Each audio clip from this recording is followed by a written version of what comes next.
नमस्कार, स्वागत छ शिवोहम प्रकाशनमा।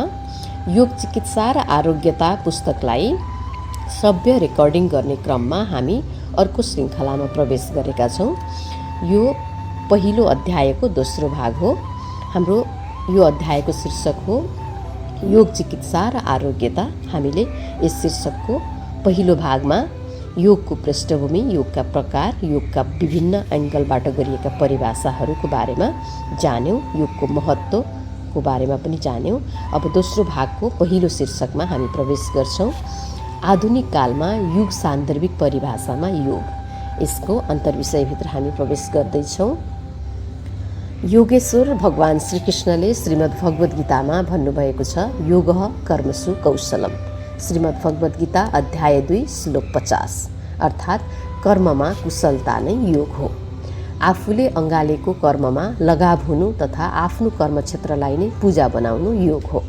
यसको तात्पर्य आफूले गरिरहेको कर्मप्रतिको निरन्तर साधना, एकाग्रता तथा तपस्या नै योग हो। जीवनमा सफलता हासिल गरेका व्यक्तिहरूको इतिहासलाई पल्टाउँदा यही थाहा लाग्छ कि आफ्नो कर्मप्रति निरन्तर एकाग्र र साधनारत मानिसले मात्र जीवनमा उत्कृष्टतम सफलता हासिल गर्न सक्दछ। तर आम बुझाइमा आफ्नो जीवनमा योग साधनालाई अनुसरण गर्नु भनेको जोगी हुनु, सन्यासी हुनु, वैरागी हुनु, मागेर खानु भन्ने बुझिन्छ। यस किसिमले बुझ्ने गरिन्छ, तर यो बिल्कुल गलत र योग साधना बारेको अति सङ्कीर्ण बुझाइ तथा परिभाषा हो। समुच्चा अध्यात्म दर्शन तथा अध्यात्म विज्ञानको मूल सार बोकेको पूर्णतः प्रयोगात्मक विज्ञानमा आधारित महानतम सनातन शास्त्र वेदको सार श्रीमद् भगवद् गीता स्वयंले नै योगलाई कर्ममा कुशलता भर्ने विज्ञानको रूपमा मान्यता प्रदान गरेर यसको वैज्ञानिक परिभाषा दिएको छ कि कुनै पनि कर्ममा पूर्ण रूपेण पारङ्गत हुनु योग हो, जुन आधुनिक मनोविज्ञानले दिएको प्रवाह अर्थात् फ्लोको परिभाषासँग मेल खान्छ। आधुनिक मनोविज्ञानले फ्लो तथा प्रवाहको बारेमा धेरै नै खोज गरेको छ र पुस्तकहरू पनि प्रकाशन गरिएका छन्। यस विषयमा हामीले खोजेर फ्लो भनेको के रहेछ र योगसँग कस्तो सम्बन्ध रहेछ भनेर आफ्नो ज्ञान बढाउन सक्छौँ। योग साधनाका वैज्ञानिकतामा आधारित विधि तथा पद्धतिहरूको अभ्यासले सामान्य मानिसलाई उसको जीवनमा विशेष गहिराई दिन्छ र अलि मेहनत गर्ने तथा गहिराई भएको मानिसलाई उत्कृष्टतामा पुर्याउँछ। योग तथा ध्यान साधनाको प्रभावकारिताको सन्दर्भमा गरिएका विश्वव्यापी वैज्ञानिक अध्ययन तथा खोजका तथ्याङ्कहरूले उजागर गरेका छन् कि सामान्य व्यक्तिले 15-16 घण्टा लगाएर बल्ल बल्ल सम्पन्न गर्ने काम आफ्नो कर्ममा कुशल व्यक्तिले 4-5 घण्टामा सहजै गर्न सक्दछ। अझ विशेष सिपको माग गर्ने क्षेत्रहरू जस्तो प्रविधि, खेलकुद, गायन, नृत्य आदिमा त योग साधनाको अझ विशेष महत्त्व रहेको देखिएको छ। बिना योग अभ्यास कोही नारायण गोपाल बन्न सक्दैन। बिना योग अभ्यास कोही लक्ष्मीप्रसाद देवकोटा बन्न सक्दैन। कोही पारस खड्का, कोही दिपेन्द्र ऐरी, कोही अनुराधा कोइराला बन्न सक्दैन। तसर्थ कर्ममा कुशलता, पूर्णता अथवा पर्फेक्सन नै योगको वास्तविक परिभाषा हो। हामी कर्मको कुशलतामा योगस्थ कसरी हुन सक्छौँ? योग साधनाको आधुनिकतम युग सान्दर्भिक तथा अधिकतम सुन्दर परिभाषा के हुन सक्छ र योग साधनालाई कसरी सबैका लागि व्यावहारिक र प्रयोगात्मक हुने गरी परिभाषित गर्न सकिन्छ? यो प्रश्न सबैको मनको प्रश्न हो। यसको अन्तर्विषयभित्र हामी प्रवेश गर्छौँ बिस्तारै। एउटा प्रसिद्ध भनाइ रहेको छ, यदि तिमीले नयाँ कुरा सिक्न छोड्यौ भने तिम्रो आधारभूत प्रगति समेत रोकिनेछ। If you stop learning new things, your basic growing also will be stopped. तर तिमीले जीवनमा नयाँ कुरा सिकिराख्यौ भने तिमीभित्र चुनौतीसँग लड्ने क्षमताको विकास भइरहन्छ। जीवनमा जति पनि चुनौतीहरू छन्, पूर्ण क्षमताका साथ तिनको समाधान गर्यौ भने तिमी आफ्नो कर्ममा कुशल बन्न सक्छौ। जीवनमा जति बढी सकारात्मक चुनौतीहरू अथवा सकारात्मक चुनौती भन्नाले प्रगति गराउने प्रकारका समस्याहरू अथवा चुनौतीहरू, तनावहरू भन्न सकिन्छ। जीवनमा जति बढी सकारात्मक चुनौतीहरू आउँछन् र कुशलतापूर्वक तिनको समाधान गरिन्छ, जीवनमा त्यति नै बराबरको प्रगति तथा उन्नति हुन्छ। हामी जति बढी आफूमा चुनौतीको सामना गर्न सक्ने तथा समाधान गर्न सक्ने क्षमताको विकास गर्छौँ, उति नै कर्ममा कुशलता तथा पूर्णता आउँछ र कर्मको कुशलतामा योगस्थ हुन सक्छौँ। आफ्नो कर्ममा कुशलता हासिल गरेको, मनका वृत्तिहरू शान्त तथा निरोध भएको, भित्रैबाट सुखी, खुसी, शान्त, समृद्ध र आनन्दित तथा पूर्ण रूपमा आफ्नो कर्म र जीवनसँग योगस्थ मानिस नै योगको उच्चतम बिन्दु, परमात्मा अथवा सुप्रिम इन्टेलिजेन्स तथा सुपर कन्ससँगको जोड अथवा योगसम्म अथवा योगस्थ हुन पुग्न तथा परमात्मामा एकाकार हुन सक्षम हुन्छ र जीवनबाट मुक्ति तथा मोक्ष प्राप्त गर्दछ। योग साधनाको युग सान्दर्भिक आधुनिक परिभाषा गर्न तथा यसलाई नयाँ पुस्तामाझ अझ सहज किसिमले पुर्याउन यस विषयमा अझै धेरै काम गर्न बाँकी छ। वर्तमान समयमा प्राय नयाँ पुस्ताले योग साधनाका सबै आयामहरूलाई समग्र रूपमा राम्ररी नबुझी केवल शारीरिक व्यायामको रूपमा गर्ने योगासन तथा योग अभ्यास अथवा व्यायामको क्रियाको रूपमा मात्र बुझ्दै तथा लिँदै आइरहेको छ र त्यही किसिमले प्रयोग गर्दै पनि आइरहेको छ। शारीरिक व्यायामको रूपमा गर्ने योगासनले विशेष गरी मानिसको बाहिरी तथा शारीरिक क्षमताको विकास गर्दछ। मानिसको आन्तरिक क्षमताको विकास गर्नका लागि योग साधनाका पूर्णतः वैज्ञानिकतामा आधारित विधि, योगासनको साथसाथ प्राणायाम र ध्यान साधनाको महत्त्वपूर्ण भूमिका रहेको हुन्छ। अझ योभन्दा पनि महत्त्वपूर्ण त योगका 8वटा अङ्गहरू यम, नियम, आसन, प्राणायाम, प्रत्याहार, धारणा, ध्यान, समाधिकै अनुसरण गर्नु अत्यन्तै महत्त्वपूर्ण हुन्छ र अत्यन्तै फलदायी, उपलब्धिमूलक हुन्छ। यतिमा सबैलाई समय अथवा अवस्था परिस्थिति नमिलेको खण्डमा यी 8वटा मध्ये पनि प्रमुख अङ्ग योगासन, प्राणायाम र ध्यानलाई आफ्नो दैनिक जीवनमा निष्ठापूर्वक अनुसरण गऱ्यौँ भने हामी योगको संसारमा, योगको परिभाषामा, योगको व्यवहारिक प्रयोगमा फिट हुन सक्छौँ, योगस्थ हुन सक्छौँ आफ्नो कर्ममा। आधुनिक भौतिक विज्ञानको विकासले मानिसको जीवनमा सोचेभन्दा बढी सुख सुविधा बढाएको छ र बाहिरबाट आउने अधिकांश चुनौतीहरूसँग लड्न सक्ने तथा ती चुनौतीहरूको सहज समाधान गर्न सक्ने बाहिरी क्षमता प्रदान गरेको छ। यसैका आधारमा विश्वको छाता सङ्गठन संयुक्त राष्ट्रसङ्घले मानिसको सक्षमता मापन गर्न मानव विकास सूचकाङ्क निर्धारण गरेको छ, जसलाई HDI भन्छौँ छोटकरीमा, र हरेक वर्ष त्यसको नतिजा प्रकाशन गर्ने गर्दछ। अब यहाँनिर प्रसङ्ग के आउँछ भने बाहिरी विकासको सूचकाङ्क मात्रै गर्ने कि आन्तरिक विकासको सूचकाङ्क पनि बनाउने भन्ने मूल विषय हुन आउँछ योग साधना अथवा योग विज्ञान अथवा योग दर्शन, योग चिकित्साको सन्दर्भमा। मानिसको मानसिक, भावनात्मक, बौद्धिक, आत्मिक अर्थात् चेतनात्मक प्रगति तथा आन्तरिक क्षमताको विकास बिना केवल शारीरिक क्षमता र बुद्धिको क्षमतालाई मात्र, जो बाहिरी ज्ञानमा आधारित हुन्छ पुस्तकका ज्ञानमा, त्यसलाई मात्र बढी प्राथमिकता प्रदान गरिएको मानव विकास सूचकाङ्कका आधारमा मानिस जति नै विकसित तथा क्षमतावान भएको देखिए पनि यस किसिमको क्षमताले मानिसको भित्रबाट आएका चुनौतीहरूसँग लड्न सक्ने तथा ती चुनौतीहरूको सहज समाधान गर्न सक्ने आन्तरिक क्षमता बढाउन र त्यसको मापन गर्न सक्दैन र मानिस जीवनको एउटा बिन्दुमा पुगेर जीवनबाट थकित, गलित हुन्छ र हार्छ, किनकि आन्तरिक रूपमा ऊ बलियो हुँदैन। वास्तविक जीवन आन्तरिक बलियोपन नै हो। मानिसको थकानका कारण उसको जीवनमा अनेक किसिमका शारीरिक, मानसिक, भावनात्मक, बौद्धिक, आत्मिक अर्थात् चेतनात्मक समस्याहरू, रोगहरू, मुस्किलहरू आइपर्छन् र अन्ततोगत्वा ऊ जीवनबाट हार खान्छ र यसको ज्वलन्त परिणाम तनाव, चिन्ता, विषाद, अवसाद, विक्षिप्तता, हिंसा, हत्या, आत्महत्या हामी विश्वव्यापी रूपमा देखिरहेका छौँ। यसको नकारात्मक परिणाम आजको विश्व समाजले मूलतः यही समस्या झेलिरहेको छ र यस्तो समस्या जति नै प्रयास गरे पनि बाहिरको प्रयासले घट्नुको साटो दिनदिनै झन्झन बढेर गइरहेको छ। भौतिक विकासका साधनहरूले यो समस्यालाई समाधान गर्न सक्दैन।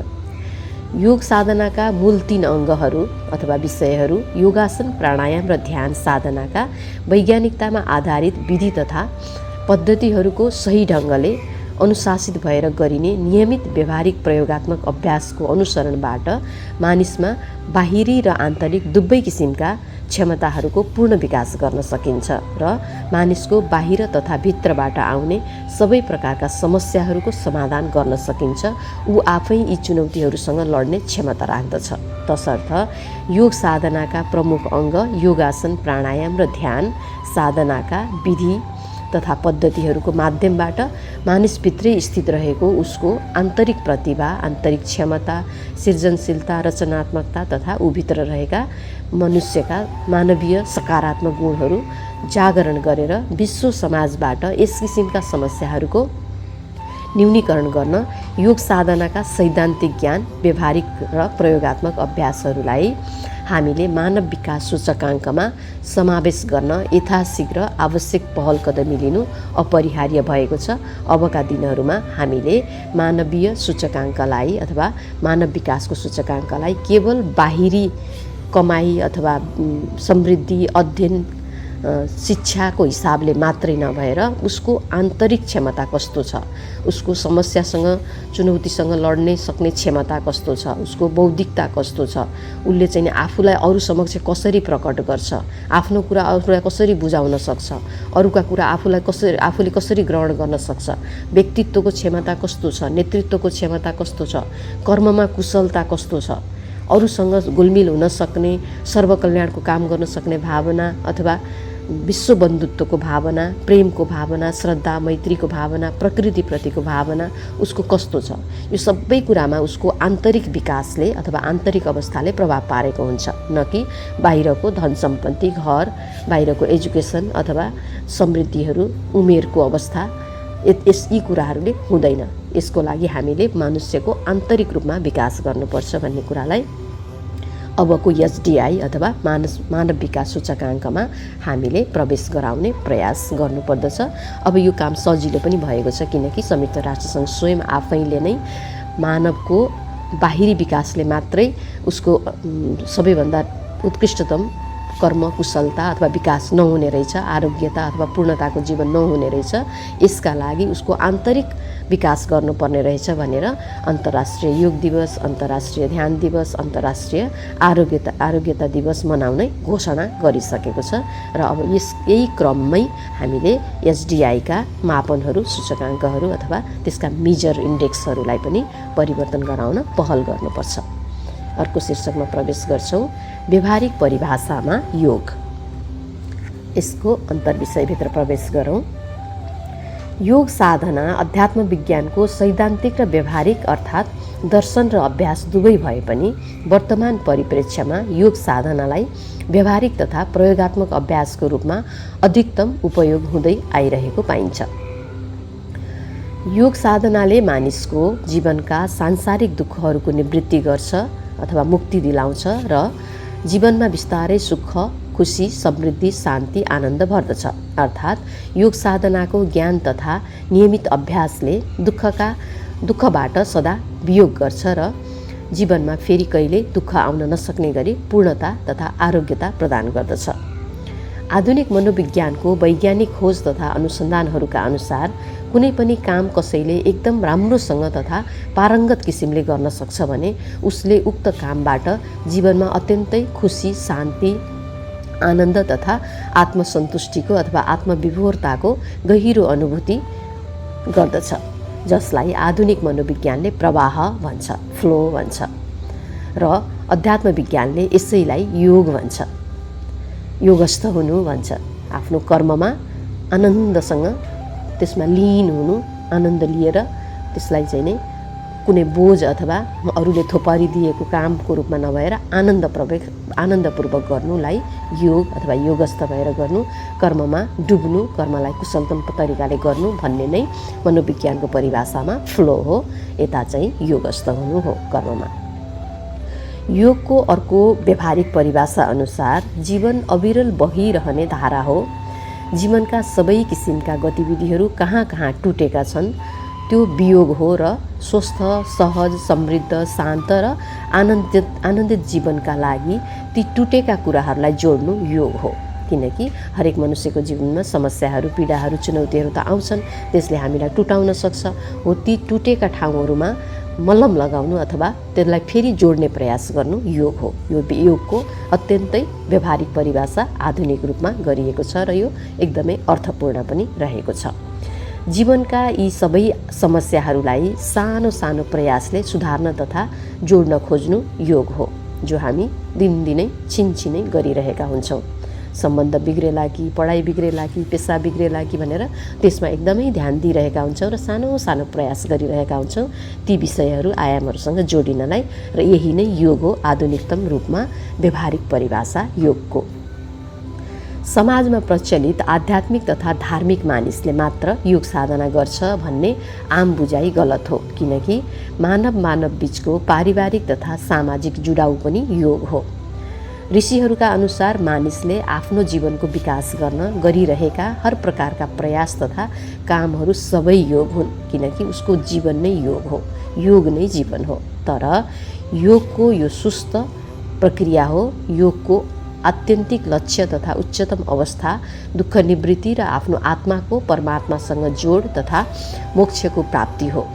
योगका यस किसिमका सुस्त गतिविधिहरूको माध्यमबाट योगको उच्चतम अवस्था अर्थात् आत्मालाई परमात्मासँग जोड्ने अथवा योगस्थ गर्ने तथा परमात्मामा एकाकार हुन मानिसलाई लामो समय तथा कतिपय अवस्थामा त जन्म पनि लाग्न सक्छ।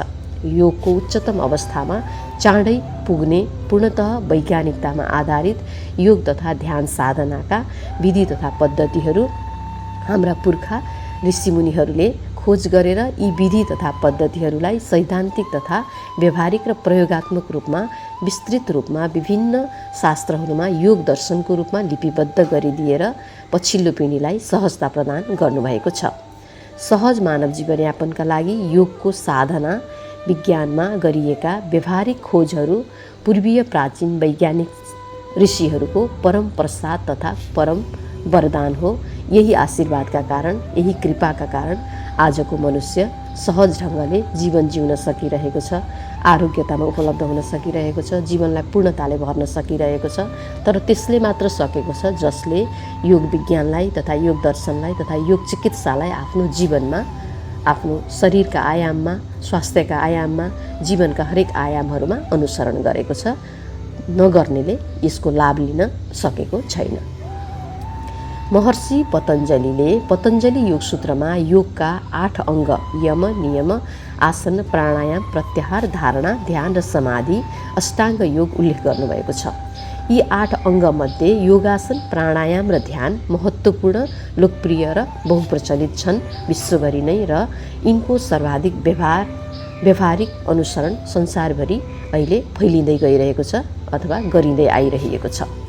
ठीक प्रकारले योग साधना विज्ञानका वैज्ञानिक विधि तथा पद्धतिहरूको अनुसरण गर्ने मानिस पूर्ण रूपमा स्वस्थ तथा आरोग्य हुन्छ, अर्थात् उसका शरीरका 5वटा आयामहरू, स्वास्थ्यका सबै आयामहरू, शारीरिक स्वास्थ्य तथा शरीर, मानसिक स्वास्थ्य तथा शरीर, भावनात्मक स्वास्थ्य तथा शरीर, बौद्धिक स्वास्थ्य तथा शरीर र आत्मिक अर्थात् चेतनात्मक स्वास्थ्य तथा शरीरमा सन्तुलन आउँछ र त्यसको परिणामस्वरूप क्रमशः साधकलाई तथा व्यक्तिलाई योगको उच्चतम बिन्दु आत्मा, आफ्नो आत्मालाई परमात्मासँग जोडिने तथा एकाकार गराउने, यो मोक्षमा उपलब्ध हुने उसको आध्यात्मिक मार्ग सुनिश्चित हुन्छ र बिस्तारै ऊ मोक्षमा तथा निर्वाणमा अर्थात् इटर्नल लिबरेसनमा उपलब्ध हुन्छ र यस्तो व्यक्ति जन्म र मृत्युको भवसागरबाट अथवा यो दुःखदायी चक्रबाट र संसारको भवसागरबाट माथि उठ्छ। योग साधनाका विषयहरू सैद्धान्तिक रूपमा बुझेर यसबाट कसैलाई कुनै पनि किसिमको प्रत्यक्ष लाभ हुँदैन। यसले केवल बुद्धिको स्तरमा मात्र ज्ञान वृद्धि गर्दछ। योग विज्ञानका वैज्ञानिक विधि तथा पद्धतिहरूको प्रयोगात्मक अभ्यास तथा व्यावहारिक प्रयोग गर्दा यसबाट मानव शरीरका सबै तहहरू, मन, भावना, बुद्धि, आत्मा, चित्त, अहङ्कार अर्थात् चेतनामा प्रत्यक्ष सकारात्मक प्रभाव पर्दछ। यसलाई उदाहरणले बुझौँ। हामी योगका शास्त्र पढ्नु, गुरुहरूका बाणी तथा प्रवचनहरू सुन्नु, खाना पकाउन सिक्नु तथा खाना पकाउनु जस्तो हो र पकाएको खाना खानु योग साधनालाई व्यावहारिक रूपमा अथवा प्रयोगात्मक अभ्यासमा उतार्नु हो। जसरी खाना खाएपछि मात्र हाम्रो पेट भरिन्छ र शरीरलाई पौष्टिक तत्त्व प्राप्त हुन्छ, ऊर्जा प्राप्त हुन्छ, स्फूर्ति बढ्छ शरीरमा, त्यसै गरी योग साधनाको विधि तथा पद्धतिहरूलाई प्रयोगात्मक व्यवहारमा उतारेपछि मात्र अथवा आफ्नो शारीरिक मानसिक रूपले त्यसलाई प्रयोग गरेपछि मात्र यसबाट हामीले चाहेको लाभ प्राप्त गर्न सक्दछौँ र हाम्रो शरीरमा स्फूर्ति, जोस, जाँगर, सन्तुलनता, व्यवस्थापन, विकास हुन प्रारम्भ हुन्छ। योग विज्ञानलाई व्यवहारिक बनाउने प्रमुख 3 विधिहरू योगासन, प्राणायाम र ध्यान साधना हुन्। योगासन तथा योग अभ्यास मानिसको स्थूल शरीरसँग सम्बन्धित छ प्रत्यक्ष रूपमा प्राय र अर्थात् यसले शारीरिक शरीरमा प्रत्यक्ष लाभ पुर्याउँछ। प्राणायाम मानसिक शरीरसँग, भावनात्मक शरीरसँग सम्बन्धित छ अर्थात् यसले मानसिक शरीरमा, भावनात्मक संवेगहरूमा, विचारहरूमा, सोचहरूमा प्रत्यक्ष लाभ पुर्याउँछ र ध्यान भावनात्मक, आत्मिक तथा चेतनात्मक र शारीरिक रूपमा पनि शारीरिक शरीरसँग पनि सम्बन्धित छ अर्थात् यसले भावनात्मक र आत्मिक अर्थात् चेतनात्मक हुँदै शरीरका अङ्गहरूमा पनि प्रत्यक्ष लाभ पुर्याउँछ। यद्यपि प्रत्यक्ष तथा अप्रत्यक्ष रूपमा योग साधनाका सबै विधि तथा पद्धतिहरूले मानिसको शरीरका 5वटा अङ्गहरू, स्वास्थ्यका सबै आयामहरू, जीवनका सबै आयामहरूमा धेरै थोरै प्रत्यक्ष अप्रत्यक्ष प्रभाव पार्दछन् र लाभ पुर्याउँदछन्। यसकारण हामीले यो त्यो उसका लागि त्यसका लागि भनेर योगासन, प्राणायाम, ध्यान गर्ने भन्दा समग्रमा आफ्नो जीवनशैलीमा निश्चित समय छुट्याएर, निश्चित प्रहर छुट्याएर बिहान, दिउँसो, साँझ अनि त्यति समयभरिका लागि योगासन, प्राणायाम र ध्यानलाई समय विभाजन गरेर, बराबरी जस्तो समय विभाजन गरेर, आधा घन्टा हो भने आधा घन्टालाई 3 भाग, 1 घन्टालाई हो भने 1 घन्टालाई 3 भाग गरेर योगासन, प्राणायाम, ध्यान गरेर आफ्नो शरीरलाई चुस्त दुरुस्त राख्न, ऊर्जावान राख्न, आरोग्य राख्न, पूर्णताले भर्न हामी सक्छौँ। योगासन गर्दाखेरि योगासनका प्रक्रियाहरू धेरै छन्। हामीले पढेर यस सम्बन्धी ज्ञान बढाउन सक्छौँ। उठेर गर्ने योगासन, पल्टेर गर्ने योगासन, बसेर गर्ने योगासन, घोप्टेर तथा उत्तानो पल्टेर गर्ने योगासनहरू, त्यस्तै कदम चाल व्यायामहरू, श्वास चाल व्यायामहरू धेरै प्रकारका छन्। आफ्नो शरीर, आफ्नो आवश्यकता, आफ्नो उमेर, आफ्नो पर्यावरण, प्रकृति जहाँ जस्तो अवस्थाको आवश्यकता छ त्यही अनुसारको विधिहरू चयन गरेर हामीले योगासन अथवा योग अभ्यासहरूलाई आफ्नो जीवनमा अनुसरण गर्न सक्छौँ। प्राणायामका धेरै विधिहरू छैनन्। आफूलाई उपयुक्त हुने प्रकारका 8-9वटा प्रकारका विधिमध्ये छानेर गर्न सकिन्छ। त्यसैगरी ध्यानका पनि प्रमुख 2वटा विधिहरू रहेका छन्। साक्षी भाव केन्द्रित ध्यान अथवा माइन्डफुलनेस र विषय केन्द्रित ध्यान अथवा कुनै एउटा विषयमा, मन्त्रमा, तन्त्रमा, आराध्य देवको छविमा अथवा कुनै सकारात्मक विषयहरूमा केन्द्रित भएर, धारणागत भएर ध्यान गर्नु भन्ने बुझिन्छ। हामीले यस किसिमले योग साधना कसरी गर्ने, योग अभ्यास कसरी गर्ने, त्यसलाई आफ्नो जीवनमा कसरी अनुसरण गरेर यसबाट उच्चतम फाइदा लिने, आरोग्यता हासिल गर्ने, जीवनलाई पूर्णतामा स्थित गराउने भन्ने कुरा योगका पृष्ठभूमिहरू, योगका अरू आयामहरूलाई पढेर जान्न, ज्ञान बढाउन सक्छौँ। आफूले अनुसरण गर्नुपर्छ र अरूलाई पनि अनुसरण गराउनुपर्छ, किनकि सेवा नै धर्म हो। हामी अर्को विषयमा प्रवेश गर्छौँ। यौगिक परिभाषामा योग। अध्यात्म विज्ञानका अनुसार योगको अर्थ जोड अर्थात् जोड्नु हो। आधुनिक मनोविज्ञानका पिता मानिने अब्राहम मास्लोले भन्नुभएको छ, मानिसको जीवन पूर्ण रूपमा स्वस्थ हुन त्यतिखेर प्रारम्भ हुन्छ जब उसको शरीर र मन दुवै एकसाथ हुन्छन् तथा योगमा हुन्छन् र उसको जीवनका प्रगतिका सबै बाटाहरू यहीँबाट सुरु हुन्छन्। यो भन्न खोज्नुभएको उहाँले तात्पर्य के हो? शरीर जहाँ छ मन त्यहीँ हुनुपर्छ। शरीरले कुनै काम गरिरहेको छ भने त्यही काममा मन केन्द्रित हुनुपर्छ। खाना खाइरहेको छु भने खानाको स्वाद, खानाको तातोपन, चिसोपन, अनि खानाको के प्रकार हो, के बनेको छ, के खाइरहेको छु, कसरी खाइरहेको छु, कसरी चपाइरहेको छु भनेर मनलाई त्यहीँ केन्द्रित गर्नु। शरीर र मन एकै ठाउँमा हुनु हो। शरीर र मन जब एकै ठाउँमा हुन्छन्, एकसाथ हुन्छन्, तब योग हुन्छ। अनि यो योगले फाइदा गर्छ भनेर मनोविज्ञानका पिता अब्राहम मास्लोले योगलाई यस किसिमले परिभाषा गर्नुभएको छ। यौगिक भनेर, अब यौगिक प्र्याक्टिस भनेर भन्ने गरिन्छ अङ्ग्रेजीमा योग साधनालाई। यसकारण यौगिक परिभाषा भनिएको हो। योगको परिभाषा नै भनेर बुझ्न सक्छौँ हामीले। यदि मानिसको शरीर र मन सँगै छैनन् भने यो वियोगको अवस्था हो र वियोगको अवस्थामा उसको प्रगतिको सम्भावना न्यून तथा नगण्य हुन्छ। खाना खाँदा ध्यान दिएन भने खानाको पोषण उसको शरीरमा जसरी लाग्नुपर्ने हो त्यसरी लाग्दैन। कुनै काम गर्दाखेरि काममा ध्यान दिएन भने त्यो कामको प्रस्तुति जस्तो हुनुपर्ने हो र त्यसको जस्तो परिणाम आउनुपर्ने हो त्यस्तो किसिमले आउँदैन। योगको योगिक परिभाषा अनुसार हाम्रो शरीरका 5 आयामहरू स्थूल शरीरलाई मानसिक शरीरसँग, मानसिक शरीरलाई भाव शरीरसँग, भाव शरीरलाई बौद्धिक शरीरसँग र बौद्धिक शरीरलाई चेतनात्मक तथा आत्मिक शरीरसँग अर्थात् आत्मासँग र आत्मालाई परमात्मासँग अर्थात् सर्वव्यापी ईश्वर परब्रह्म सम्पूर्ण अस्तित्व ब्रह्माण्ड चेतनासँग जोड्नु वास्तविक योग हो। आफूलाई सानो सानो सानो कुराबाट जोड्दै जोड्दै परमात्मासँग पुर्याउनु वास्तविक योग हो। अनि पुरै जीवन पुरै अध्यात्म दर्शन, पुरै योग दर्शन, आरोग्यताका दर्शनहरू अथवा पुरै जीवनशैलीका विज्ञानहरू दर्शनहरू यही योगमा आधारित छन्। आफ्नो शरीरलाई मनसँग, मनलाई भावनासँग, भावनालाई बुद्धिसँग, बुद्धिलाई आत्मासँग, आत्मालाई परमात्मासँग जोड्नु नै वास्तविक योग हो। हरेक मनुष्यले जानेर नजानेर जीवनमा यही काम नै गरिरहेको छ। यसकारण उसको पुरै जीवन योग हो। जीवन नै योग हो, योग नै जीवन हो। मुख्यतया योगका 7 प्रकारहरू रहेका छन्। प्रकार त धेरै रहेका छन् तर व्यावहारिक प्रयोगका आधारमा चाहिँ 7 प्रकारका योग भनेर छुट्याइएको छ, जस अन्तर्गत क्रमशः कर्मयोग, तन्त्रयोग, हठयोग, भक्ति योग, ज्ञान योग, ध्यान योग र साङ्ख्य योग। अनि योभन्दा माथि राजयोग भनिन्छ। यी सबै योगहरूबाट प्राप्त भएको उपलब्धि तथा माथिल्लो अवस्था। यिनका वैज्ञानिकतामा आधारित विधि तथा पद्धतिहरूको सही प्रक्रियाले अनुसरण गरेर शरीरका तथा स्वास्थ्यका 5वटै आयामहरू एक आपसमा जोडिएपछि मानिसको जीवन पूर्णता उन्मुख हुन्छ, आरोग्य उन्मुख हुन्छ।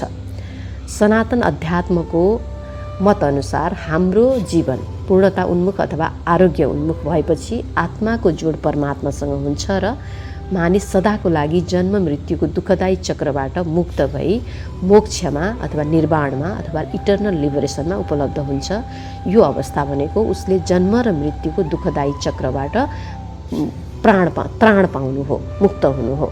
पूर्वीय अध्यात्म सनातन दर्शनमा योग साधनाको विशेष व्याख्या विश्लेषण गर्दै योगिक साधनाको मार्गबाट मोक्षमा उपलब्ध हुन सकिन्छ भन्ने विषयको वरिपरि घुमेर विभिन्न दर्शनशास्त्रहरू प्रतिपादन गरिएका छन् र तिनै दर्शनशास्त्रहरूको अध्ययन गरेर हामी आफ्नो ज्ञान बढाएर त्यसलाई सैद्धान्तिक रूपमा अनुसरण, व्यावहारिक रूपमा अनुसरण अथवा प्रयोगात्मक रूपमा अनुसरण गरेर आरोग्यतामा हासिल हुन सक्छौँ, उत्कृष्टतामा हासिल हुन सक्छौँ, जीवनलाई व्यवस्थित बनाउन सक्छौँ, हर प्रकारले विकसित बनाउन सक्छौँ, बाहिर समृद्धि, भित्र आन्तरिक शान्ति हासिल गर्न सक्छौँ, आफ्नो सांसारिक जीवनलाई सुखमय बनाउन सक्छौँ र पारमार्थिक जीवनलाई शान्तिमय तथा आनन्दमय तथा परम आनन्दमय, सच्चित आनन्दमय बनाउन सक्छौँ। अर्को शीर्षक रहेको छ वियोगको अर्थमा योग। यो अत्यन्तै महत्त्वपूर्ण विषय छ, यसलाई मसिनो गरी बुझ्नुपर्छ। योग योग भनिरहँदाखेरि वियोग शब्द कहाँबाट आयो भन्ने लाग्न सक्छ। वियोगको अर्थमा योग, यसको अन्तर्विषयभित्र प्रवेश गर्छौँ। योग वियोग हो। सुन्दै अचम्म लाग्ने यो वाक्यांश अध्यात्म साधनाको अत्यन्तै चाखलाग्दो र जान्नै पर्ने विषय तथा महत्त्वपूर्ण पाटो हो र यसको अनन्त गहिराई रहेको छ। वास्तविक अध्यात्म साधना, योग साधना नै यही वियोगभित्र नै योग खोज्नुपर्ने हामीले हुन्छ। सनातन अध्यात्म दर्शनको बृहत्तर फैलावटलाई गहिराईमा गएर अध्ययन गर्दा वास्तवमा योग दर्शनमा योगको गुह्य परिभाषा, यसको शाब्दिक अर्थ जोड्नु अर्थात् योग गर्नु भन्ने भन्दा पनि विपरीत अर्थ वियोग गर्नु भनेर गरिएको छ। यहीँनेरिबाट अब ट्विस्ट सुरु हुन्छ।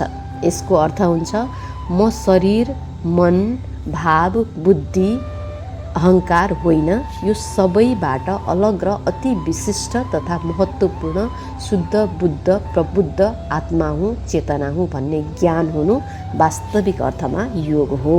अर्थात् अध्यात्म दर्शनको गहिराईमा शरीर, मन, भाव, बुद्धि, अहङ्कारबाट आत्मालाई अलग गर्नु तथा वियोग गर्नु योग हो अथवा वियोग गर्ने अलग गर्ने प्रक्रिया चाहिँ योग हो। यस अर्थमा वियोगको परिभाषामा योग भन्ने शब्दावली बनेको हो, वाक्यांश बनेको हो। यस अनुसार अध्यात्म साधनाको गहिराईमा योग शब्द योग अर्थात् जोड्नुमा भन्दा वियोग अर्थात् अलग गर्नुमा केन्द्रित रहेको पाइन्छ। सांसारिक जगतका विषय वस्तु र सुविधाहरूको भोग तथा आसक्तिबाट वियोग तथा वैराग्यताको अवस्था वियोग हो र योगका सबै विधिहरूको अन्तिम लक्ष्य मानिसलाई सांसारिक मोहबाट अथवा सांसारिक आसक्तिबाट वासनाहरूबाट वियोग गराएर परमात्मामा योग गराउनु हो। यसकारण वियोग नै योग हो।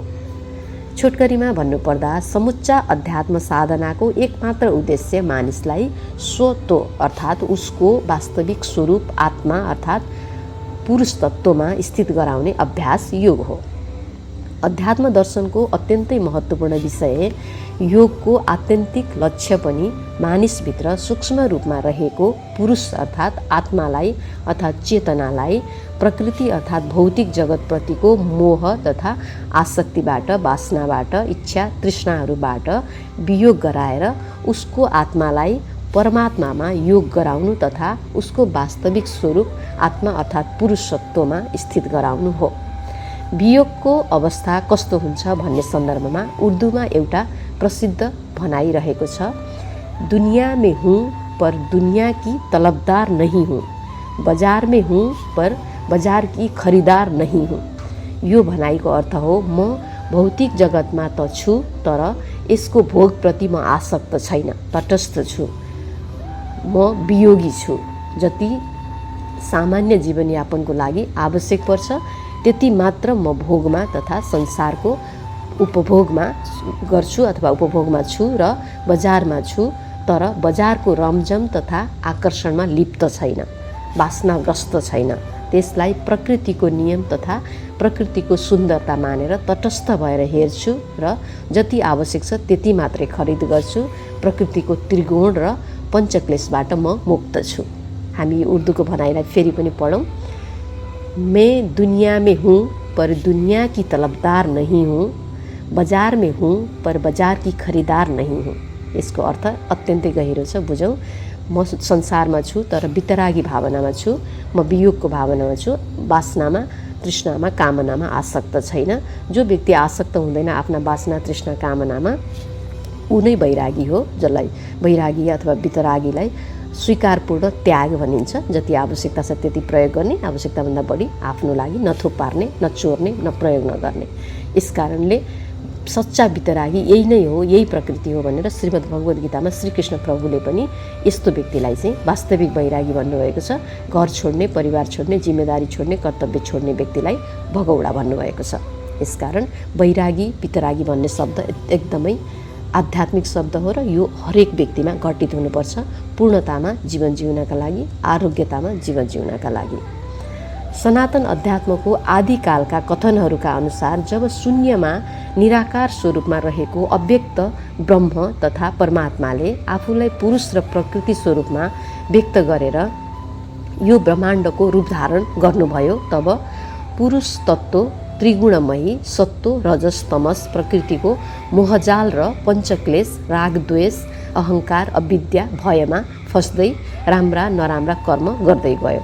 आफ्नो वास्तविक मूल स्वरूप परमात्माबाट अथवा परमपिताबाट बिस्तारै टाढा हुँदै गयो र बिस्तारै परमात्मा छ, परमात्माको म अंश हुँ भन्ने समेत बिर्सियो। सांसारिक जगतको मोहमा मूर्छित भयो।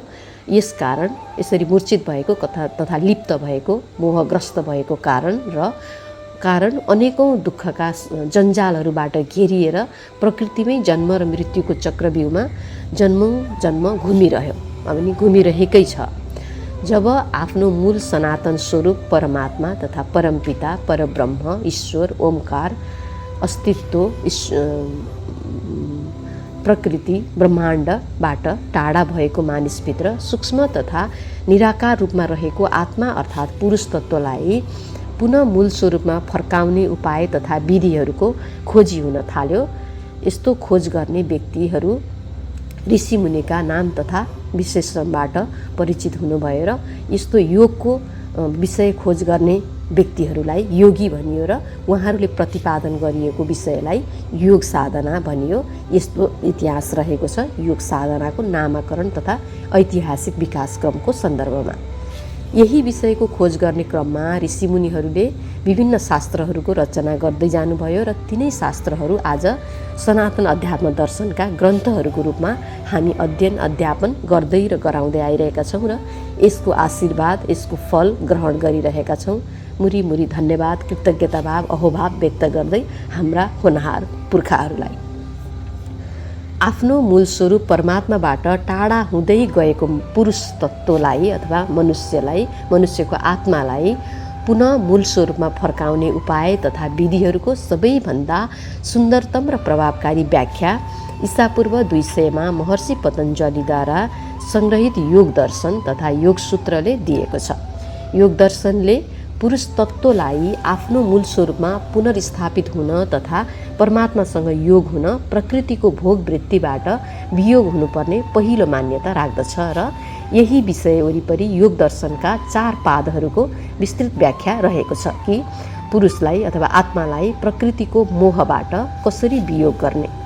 यसका लागि महर्षि पतञ्जलिले योग दर्शनमा योगका बहिरङ्ग अङ्ग यम, आफूले संसारप्रति गर्नुपर्ने आचरण तथा सामाजिक अनुशासन, दोस्रो नम्बरमा नियम, आफूले आफैप्रति गर्नुपर्ने व्यवहार तथा आचरण अथवा आत्मअनुशासन, अनि तेस्रोमा आसन, क्रमशः प्राणायाम, प्रत्याहार र अन्तरङ्ग 3 अङ्गहरू धारणा, ध्यान र समाधि गरी 8 प्रकारका विधि, चरण तथा नियमहरू बताउनु भएको छ। पतञ्जलि योग सूत्रले भनेको छ मानिस नैतिकवान, अनुशासित तथा इमान्दार नभइकन आध्यात्मिक बन्न सक्दैन। आत्मज्ञान तथा तत्त्वज्ञानमा उपलब्ध हुन सक्दैन। आत्मज्ञान तथा तत्त्वज्ञान अथवा ब्रह्मज्ञान प्राप्त गर्न तथा यसमा उपलब्ध हुनका लागि आफ्नो जीवनकालमा अन्य प्रकारका योगहरूको अनुसरणका साथसाथ विशेष गरी पतञ्जलि योग सूत्रका अष्टाङ्ग योगका सबै बहिरङ्ग र अन्तरङ्ग चरणहरू अनुसरण गरेर पहिला मानिस आफू अनुशासित र नैतिकवान बन्नु अत्यावश्यक हुन्छ। तब मात्र ऊ आत्मबोध तथा तत्त्वबोध तथा ब्रह्मज्ञानमा हासिल हुन अथवा उपलब्ध हुन सक्दछ।